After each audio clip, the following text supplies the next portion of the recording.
start from the paragraph, 19th chapter. Yom Moshe Cheino Hadover.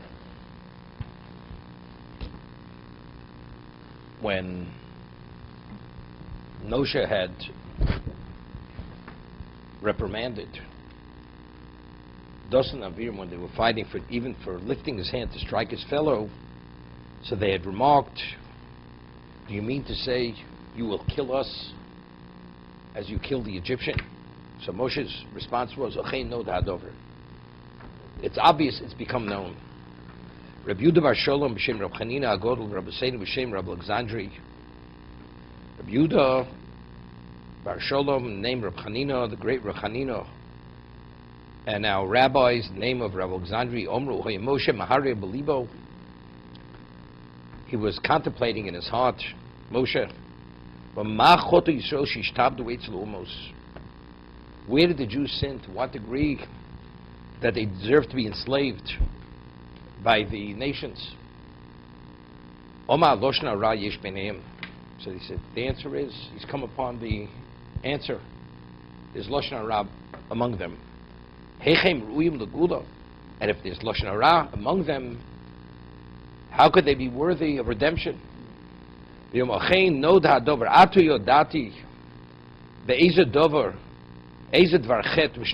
I understand as a result of which sin they're being enslaved. The cause of the enslavement is because their deficiency lies in Lashon Hara. This is Ochein No Dadover. So the question is, simply, Moshe's statement is, it's become known that I killed the Egyptian. How does Rabbi Yehuda, Rabbi Shalom, how do they know to interpret Ochein No Dadover? That was Moshe's quandary. Why did it happen? Why are they deserving of this? Digdu Zal b'milas no dahadover dahave lemichtav ochein higidu adover. He should have said, evidently they said it over, they told it over. No, it's become known. Evidently, you should say, they informed on me. Ma noda damash me'atzmo noda. It was known by itself. How could it be known by itself? It's become known.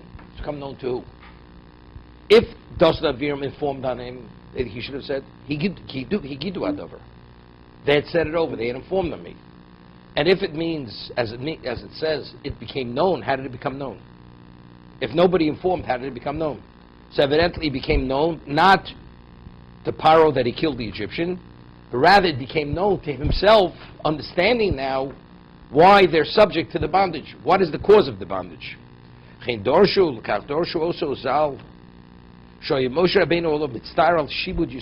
pained. Why did the Jews deserve to suffer to such a degree?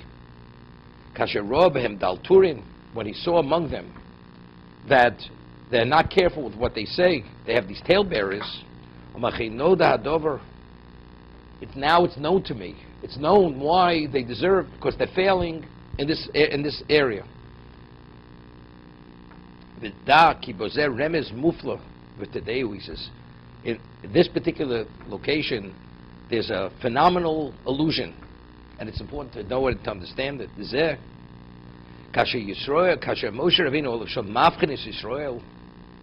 When he was evaluating the situation regarding Klal Yisrael being in such a state of servitude, of slavery, people of this dimension, you could, in terms of the presence of a Jew versus the presence of an Egyptian, it's like comparing an ape to a human being. People of such a dimension of refinement, of spirituality, whatever, despite that, how could they be subject to the bondage of such people?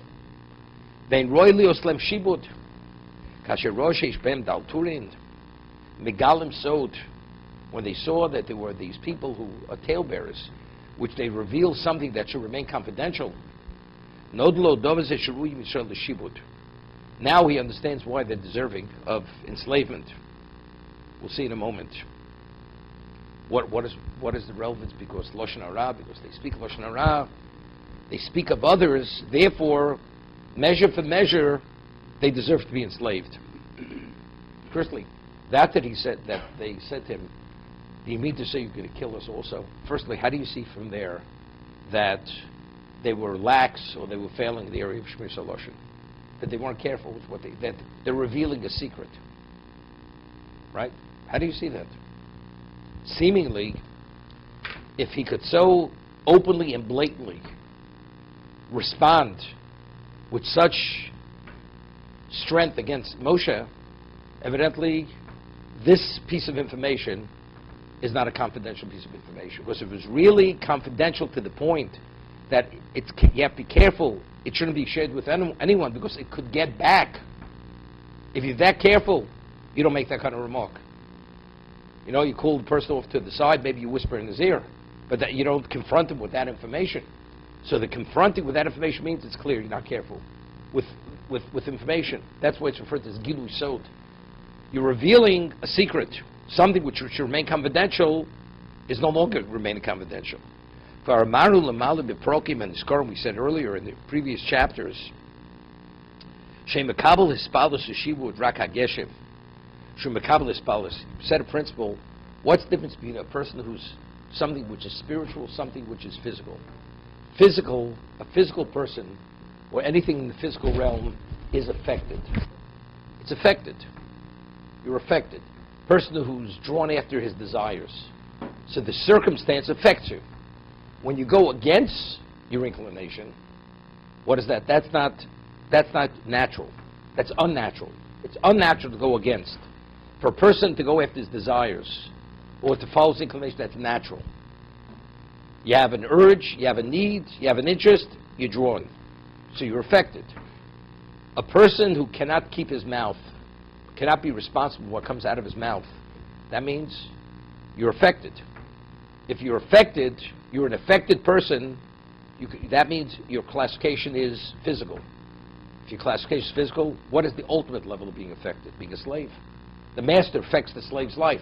You're an affected person. You cannot dictate your own life. The master will dictate your life. That's the most extreme level of being affected.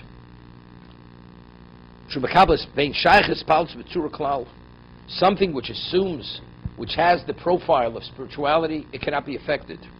A person who cannot keep something confidential, revealing something of confidential nature, that's a physical, that belongs to the physical domain. Because a person wants to share something which other people don't know. So that said there's a need for that. You're giving in to a human need. You say, Ezu Gibor. Hakovish Yitzro. Right? What's a Gibor? Person's born physically strong. It's natural. Kovish Yitzro. You suppress your inclination. That's power. Power is to suppress. Control. Self-control, that's power. Lefichach royal Yisrael lekabel hashibud kasher yesh bem giblu sod hashayoch legashmi. You see that they reveal something which should remain confidential. Ukvar amaru loch pomem harbe. He says, I've said this a number of times, or many times. Ki Yisrael nivdolim minyan achomri. In terms of the essence of what we are of Klal Yisrael, their essence is spiritual. That's our essence. Our circumstances, we exist within a physical setting, and we use the physical to facilitate and address the spiritual. So therefore, where should we be? We shouldn't succumb to the inclination. She's saying something else. We look like a Jew looks like, as a physical being, like a Gentile. So what is the difference? It's not the physicality. It's what's internal. What's hidden. Asher shaykh legeshem. The external, the physical feelings, that's unrelated to what the Jew is. That's the physical. Kasher heim yotzim min amala pnimis. But when they leave their exalted, hidden, concealed status, umagalim dvorim nistorim, and they reveal issues, a subject matter that should be concealed. They're leaving their location, their exalted location, and they're entering into the realm of physicality. And anything in the physical is what? Is affected. Because it's taken on that classification.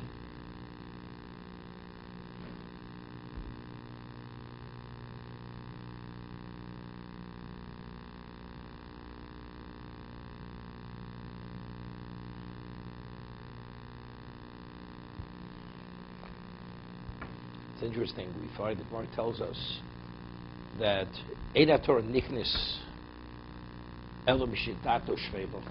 Torah can only be acquired by a person who has a humble mindset. A person naturally is what? Is boastful. You know something, you tell the world what you know. Because what do?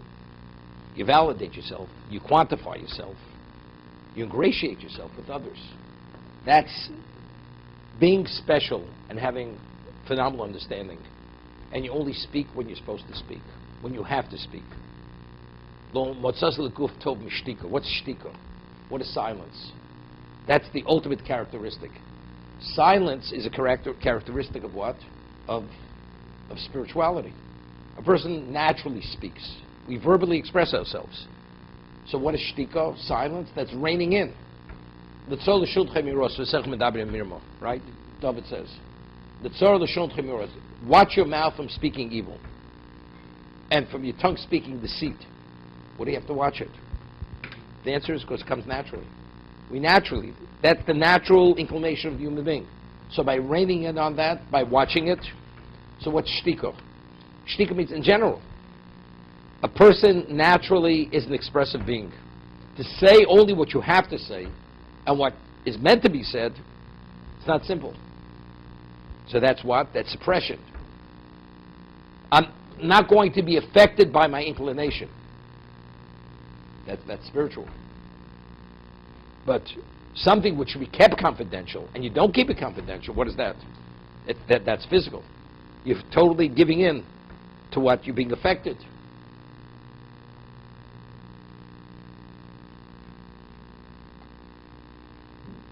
Dova ze borur ki kol dova shu behestir mebnei shu nistar yesh lo malo Eliona. Something which is in a concealed state. And the reason why it's concealed, because it is something of concealed nature. Automatically that tells you it has an exalted level. It's interesting. Torah knowledge, all knowledge is abstract. Abstract in terms it's not a tangible. Right? What defines the difference between a human being and an animal? Intelligence. That's it. Something that is concealed, and because it is something which is not tangible, it's not quantifiable by looking at a person. That tells you that's something exalted. That already has a spiritual profile. That's a spiritual profile. I mean, why is a human being an intelligent being and an animal is not? Because the human being has a neshama. Even the non-Jew, a neshama is a spiritual entity. It's not the physical of the person, physicality of the person. So again, the mind, the intellect, that's concealed.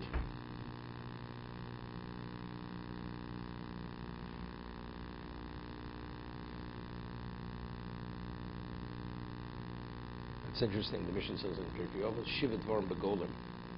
What is a golem? A golem is an unfinished product. It's an unfinished vessel. That's what a golem is. When a person remains silent, people could think he's the most brilliant person in the world. The moment he starts speaking, then you understand what he is. You understand he's an unfinished product. No, that's the way it's explained. He's unfinished. Because until you speak, you don't know who the person is. When he starts speaking, then already you see what he is. So Shiva Dvarim B'Golem. When he starts speaking, you understand. It depends what he says. You'll know whether he's the unfinished vessel or he's the perfected vessel. Something which is out in the open is lowly and deficient. The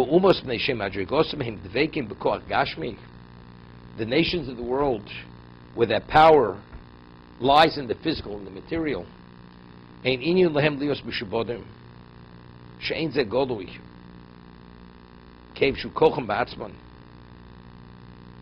What is the concept of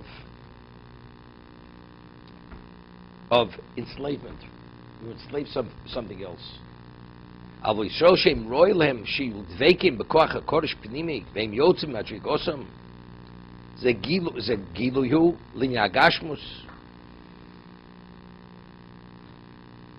They're exposing themselves to the material.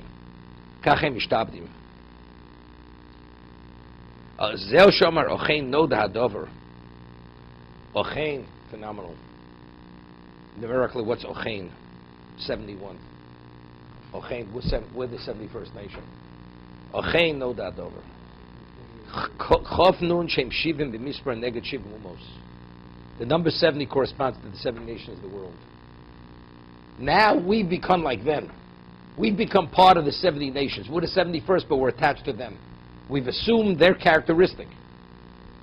Ha'alef shu echod neged Yisrael ume yechido. Zeh umilos ochein. Umilos ken ein amore rak al dove yudu meshur. Kiloshin Cain wrote Loma. Cain who? What does Cain mean? Cain means that's what it is.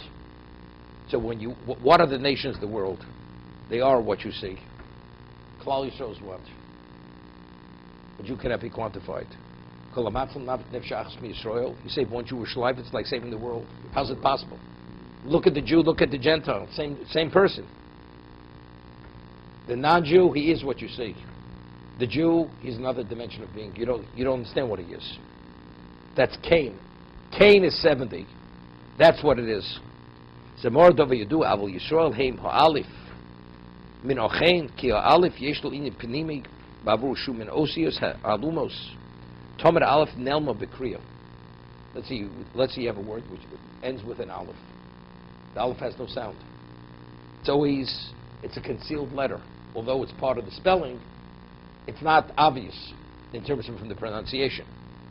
Ayin has a sound, according to the correct pronunciation. Aleph has no sound. Kimokoro. Aleph ne'elem is koro. Let's say you would have without the aleph, and you would have the correct spellings with an aleph, but if the aleph would be deleted, harbi kozeh. Ubi miluhu aleph. In its full spelling, you have the aleph. Shu osius peleh. Aleph. Spelling aleph backwards. Aleph is spelled aleph lamed pei. If you read it backwards, pele. What's pele? Pele means somebody which is a wonder. Wonder means it's beyond. That's pele. Aleph is pele. Aleph is unique. Something which is unique. Vuloshin haloma. It's an expression of what? Ki poli mimcho. Something becomes, right? Where do you go? The Bezdin is not able to resolve a certain issue. It says they sent to the Sanhedrin Gadol, the High Court in Yerushalayim. Uloshin haloma kachom osh achein noda ki shivim umos einam b'mala nelomim. The 70 nations are not in a concealed mode. Vehem b'madregas Cain. They are Cain. Cain. They are what they are. V'Yisrael shel neged aleph. But the Jews who are the aleph, who won in our own realm of being, roishu divrei pluim v'ne'elomim. Their words should be concealed, should be something which is beyond. But when they leave that classification and they reveal something of confidential nature, because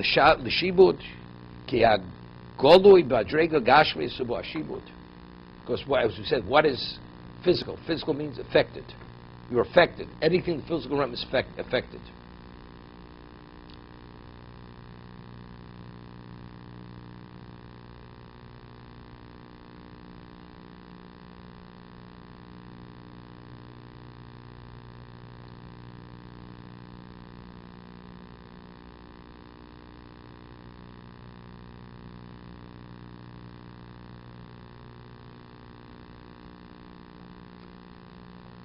mentioned before, the Chazal have two expressions. Eina Torah niknis. It's not acquired elab misha dato shvelo, unless you have a humble spirit, your mindset, or Eina Torah miskayemis. It can only be retained. The misha dato shvelo. Why? Because Torah is compared to water. Just as water goes from a high elevation, flows to the low elevation, Torah also is only the receptacle which has the ability to contain it, is also the one which is at a low-like location. That's humility. In a humble mind, that's where the Torah is retained. But what is Torah? Anything Torah, although it manifests itself in the physical, but what's the essence of it? Spiritual. So, what context does it have to be kept? In a what? In a lowly context. It doesn't seem to be that important. It's not the obvious. You don't display it. It's interesting. Torah Sheba'al Peh, the oral law, you're not permitted to record. Right? What happened on Asar B'Tevis? They translated. That's the first time the nations of the world had a glimpse of what Torah was. That's part of the tragedy. Right? That's Targum Shivim. They took 70 elders of Klal Yisrael and they interpreted the Torah to Greek. Right? That's the Septuagint. So that's tragic. Because what do you take? You take something which its essence is concealed and you're treating it like any other knowledge, revealing it. It's contrary to the essence of what Torah is. It's like, this is the ultimate Gilui Sod. This is revealing what's ultimate, which is the ultimate in confidentiality over here. You're breaking the code over here. Wait. It was revealed that we were taken as God's people. But what it is, the world doesn't know what it is. No, nobody knows what it is. We were Jewish people. Torah, what is Torah? Non-Jew doesn't know what Torah is.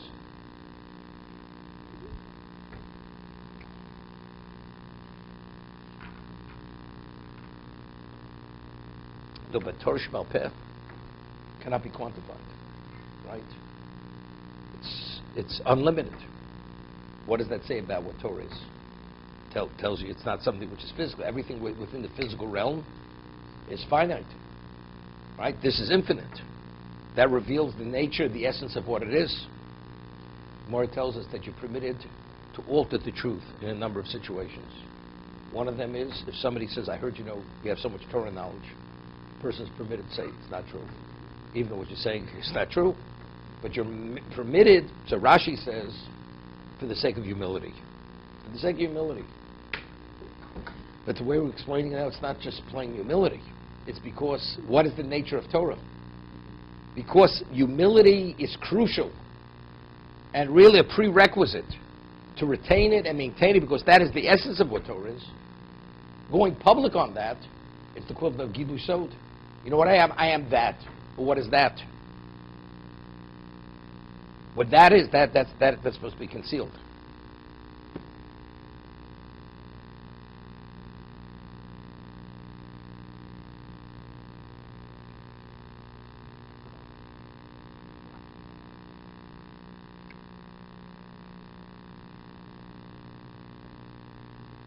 Vayishma Paro.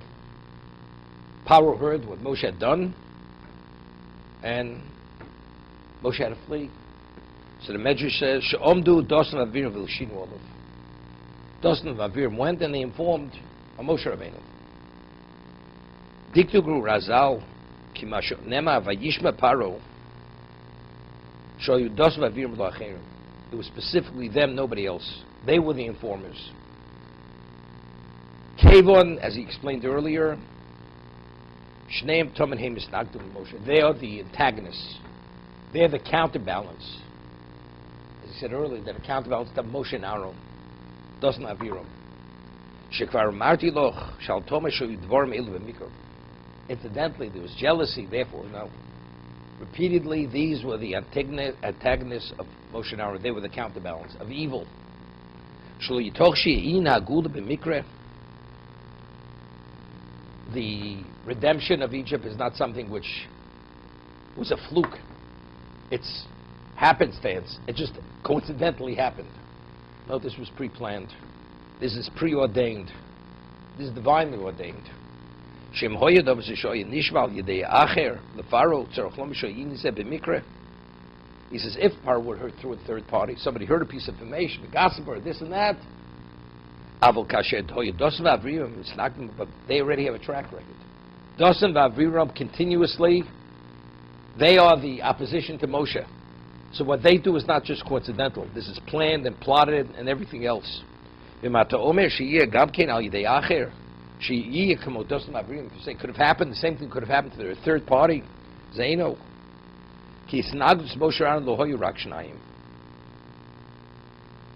not, there were two people informed. We're talking about a struggle between good and evil.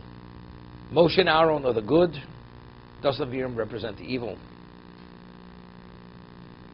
I said last week something interesting. When Moshe returned when he was 80 years old, HaKadosh Baruch Hu says to Moshe, you could go back, keep Mesu on Moshe.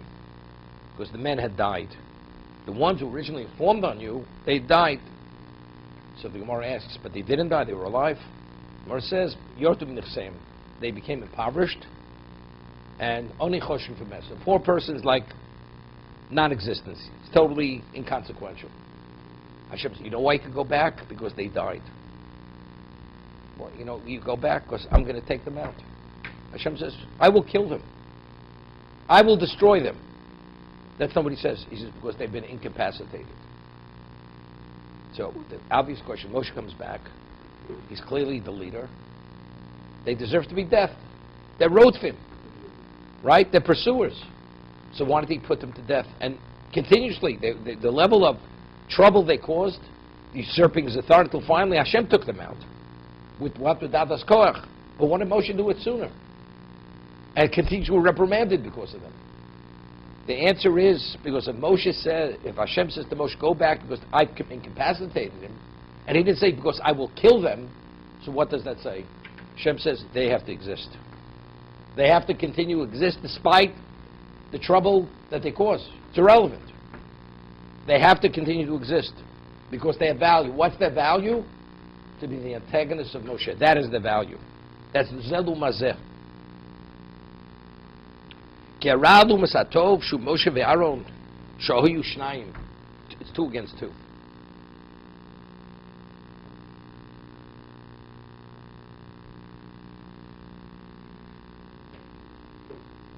Masha Omru, the Chazal say, they tried to decapitate him. Moshe Rabbeinu. This is what Chazal tells his neck became like a pillar of marble. It was a miracle. Masha Omru shaviu cherev shein kamoso v'korchu al tzavor yutpomim. It says they brought the executional tool. That it was long enough you could wrap it 10 times around Moshe's neck. Ze remez al koch paro sheyechovetz laragas Moshe.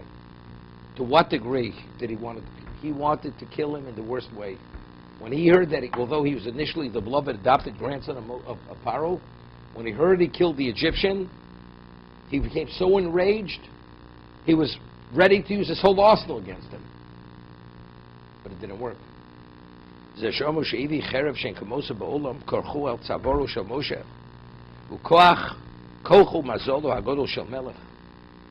the power of a king. A king is just not a person who sits on a throne. A king is, right? Kodesh Baruch Hu is Mamlich Molochim V'lo HaMelucha. Hashem coronates kings, but he's the king. Who put him in the position that he's the king? It's evidently, he's just not an ordinary commoner king. He's in that position because he has power. He's empowered by who? By God. That is his mazel. V'zeu krichas yutpomim. Why 10 times? Chazal said the sword was long enough, it could be wrapped around his neck 10 times. Ki dvorim el yorim klolim, v'advorim ha-klolim hein yud.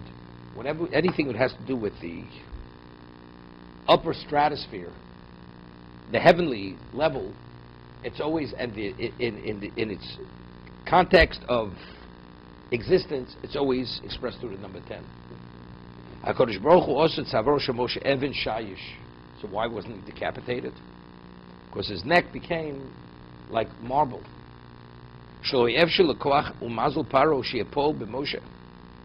As much as he's empowered through the mazel, it couldn't penetrate Moshe.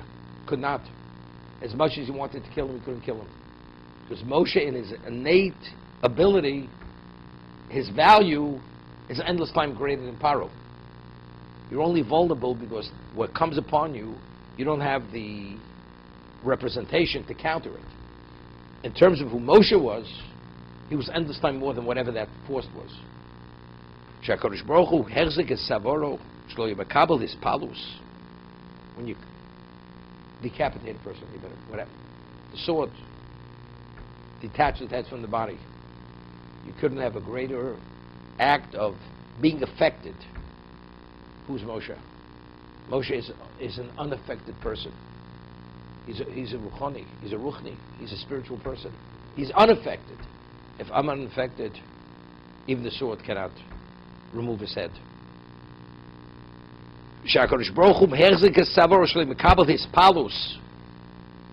It's not being affected.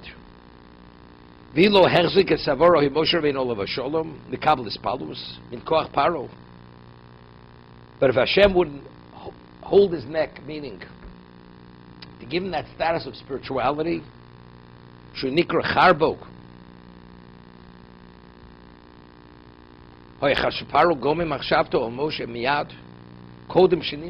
would have concluded his intent to put him to death before he was saved. But because Paro could not overpower him, therefore he was able to what? To flee. Hovidze.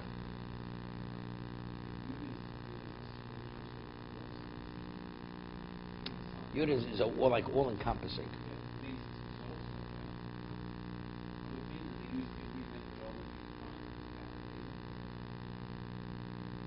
He's saying the power of Yud, it's a representation of totality. So he used everything he had to go against Moshe. Didn't work. Because of Shemami Sampel Odom, when originally by the burning bush, so he says, you should what? You should go and speak. He says, but I have a speech impediment. I'm not able to. So what does HaKadosh Baruch Hu say to Moshe? Mi Sampel Odom, who gives anybody the power of speech. Mi Yosem Ilaim Ocherish, who caused a person to be mute or deaf. Now, what is that referring to? He said to Moshe, when you were standing before the executioner and before the judge, when he gave the order, right? They didn't hear the order, according to this interpretation. So who caused them? Who gives the person the ability to speak or not to speak, or to hear or not to hear? Kodesh Baruch Hu. Hello, Anochi Hashem. It's the pasuk. It's me. I Hashem. Lichtov kol advar b'loshen over. Mi sampel odom o yosum ilim. Yosum is the future. Everything should be past. This is something in the past. V'od lama zocher elu b'var. Why only these senses? Speech and hearing. Right? What about seeing? Who gives life to man? If I could cause a person to live, I can't cause a person to speak. Your issue is you say you're not qualified because you have a speech impediment. God could take the dead and make it alive. So God is not able to give you the power of speech. Who gave Paro the ability of expression? Who gave the order that you should be killed? That's over, that's the past. Who gave the order in the past? So he had a mouth, he had the power of speech, he gave the order. It was totally ineffective. The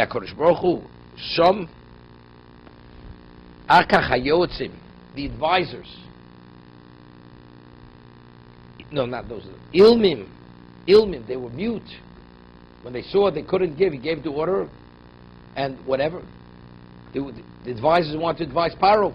They were mute. Who will allow the person to speak? What do you make the advisors mute? What is it? Bisam. Who gave Paro the ability to speak? Hashem should have caused Paro to be mute, that he can't give the order. Right?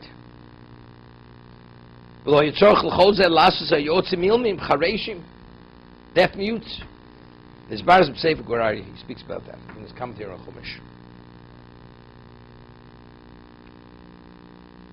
I mean, you could say, if Paro became a deaf mute, it minimizes the miracle. If Paro could speak and could be effective, but everybody else becomes a deaf mute, it's irrelevant.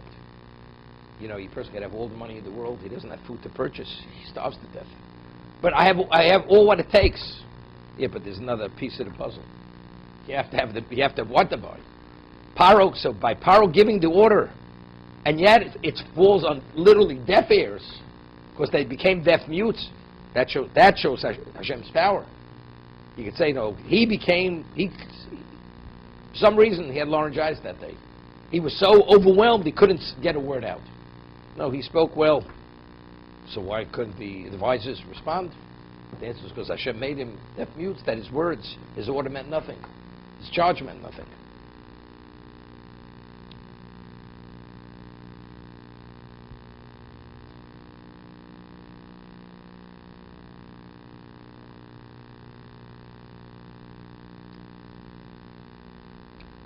Chaim HaKodesh, in one location, he cites Rabbi Akiva. He was put to death in the most cruel way. He cites a source, maybe it's particularly Rebbe Lezer, that Rabbi Akiva, how many people would attend his lecture? How many people would attend this? 600,000 people. He evidently was able to project his voice, and 600,000 people were able to tell the shir. And when he was on the Har HaBayis, the Temple Mount, giving the shir, for a moment he had a sense of pride. You know what I mean? To lecture to 600,000 people. Because he had that sense of pride, that's why he was subject to this level of death. Chaim HaKodesh cites this. This comes out interesting. So, why were they able to destroy his life in such a way? Destroy him. They scathed the flesh off his body. Besides the pain, the disgrace. He was totally compromised as a human being. Because he himself allowed himself to be compromised. Here he's engaging Torah, which is the ultimate of unaffectedness, and allow himself to be affected because of that. Therefore, as a result of that, that's why he had this level of liability. That even he wasn't even buried. His flesh was sold in the market, the Gemara says. They sold it in the meat market. They were barbarians. Yeah, correct. Similar to Yosef. Zchartani v'shkartani. Right? To what degree was he affected? 2 words. 2 words, 2 more years in prison.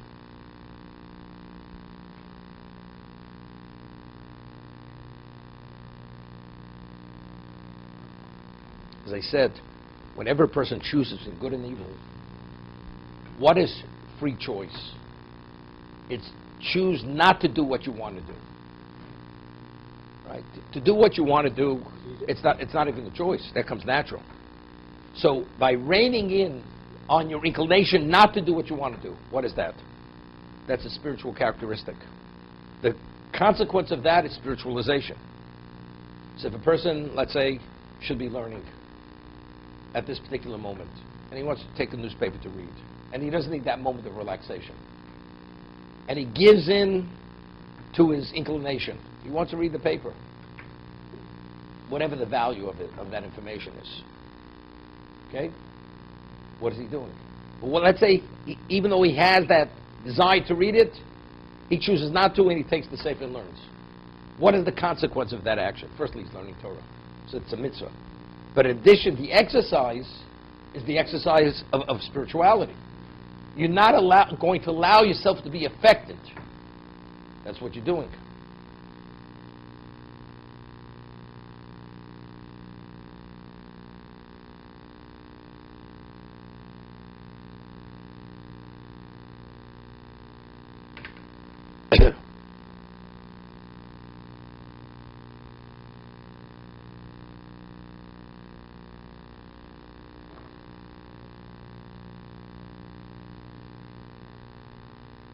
Vayechi al-be'er. He fled to Midian, and it says he sat by the well.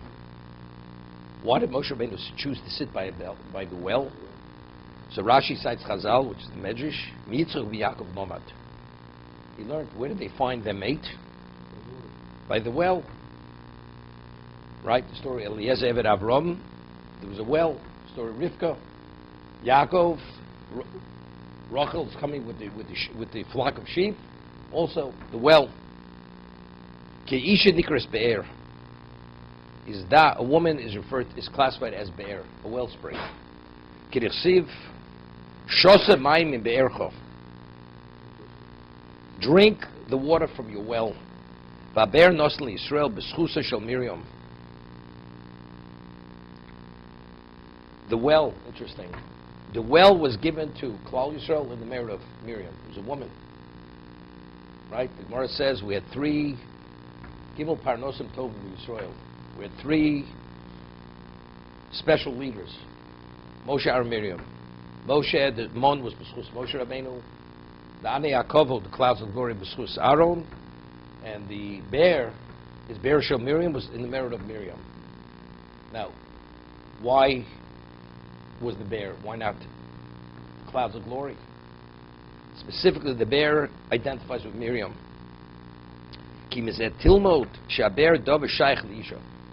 That we see that the merit of Miriam allowed the wellspring to manifest itself, you see there's a connection between bear and a woman.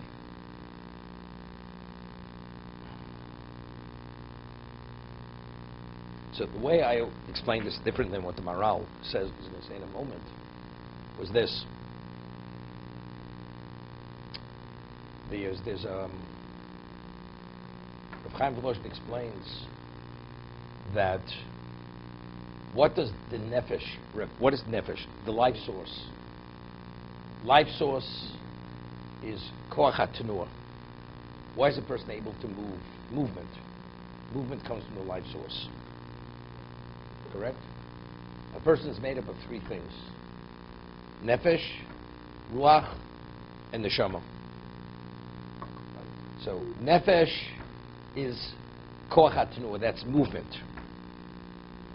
When you do a mitzvah, that's action. Give money to a poor man.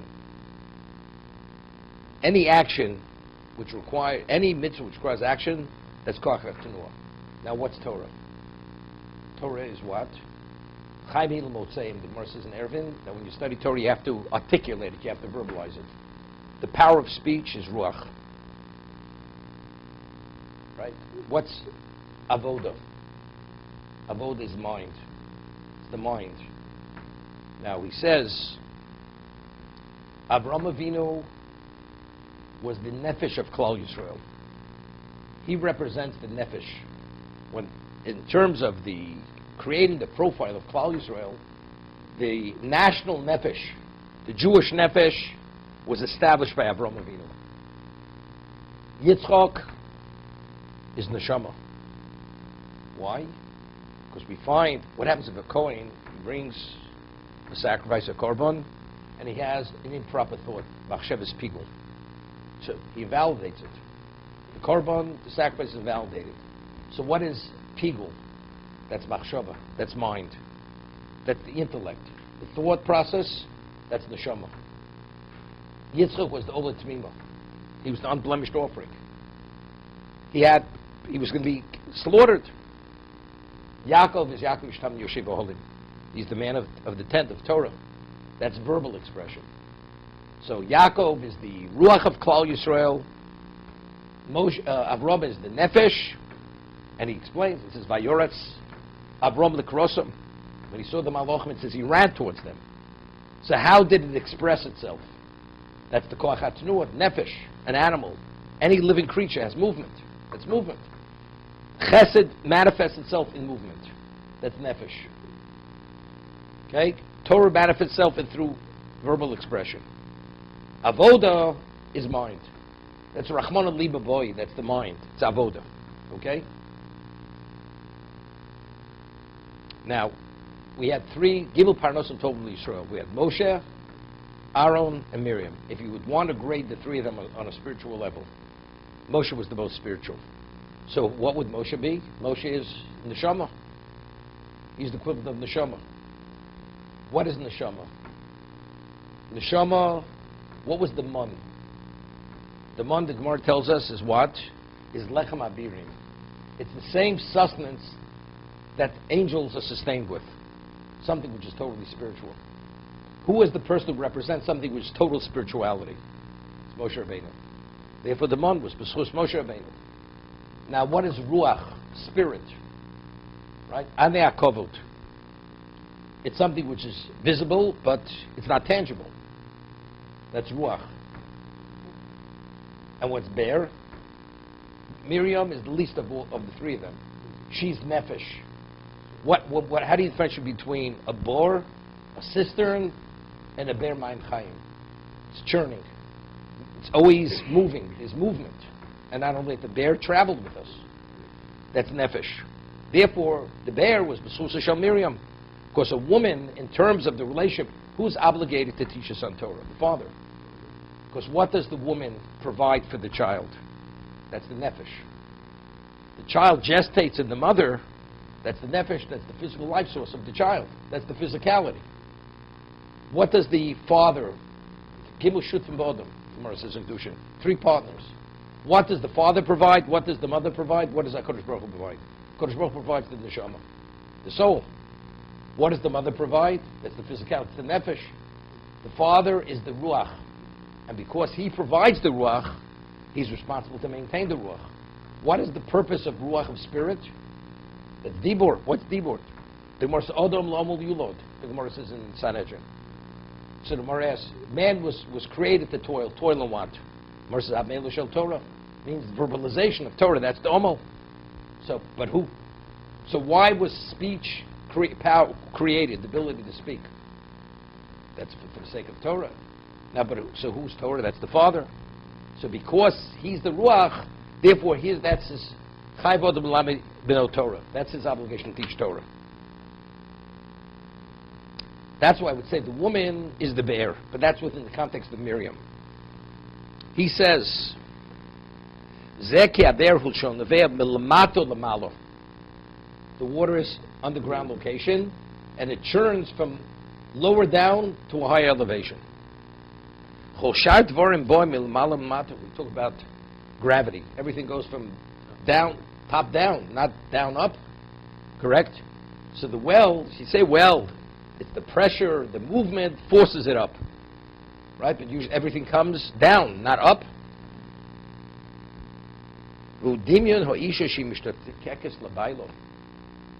Right? A woman has a need. She's mishtakekes labalo. She desires a husband. But he says, what is that hishtokus rooted in? It's not just physical desire. It's because between, who's the primary creation of existence? The man. How do we know the man is? Because HaKadosh Baruch Hu creates Adam, and he says it's not good for man to be all by himself. I will create for him a helpmate. So what was the purpose of Chava? To assist Adam in his objective, in his mission. So it comes out she's the secondary. So when we speak out, who is more advanced? Who has a greater level of representation? The man. She is there to assist him. So by attaching herself to him, she's elevating herself. Because she's addressing her purpose. Right?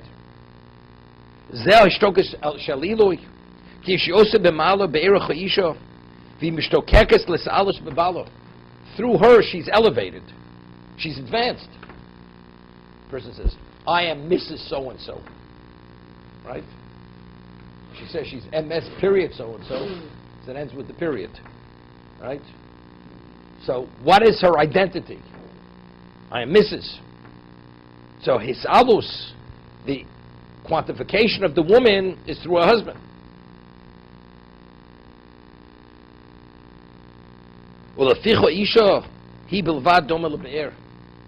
It's going from a lower level, aspiring to go higher, attaching itself to go up. Le'elu zivugam al be'er. So when we speak about the mates meeting one another, where did Eliezer find the zivug for Yitzchak? By the well. Yaakov by the well. Moshe understands. You know where you find the bear? Because the bear represents what the woman is. It's lamato lamalo.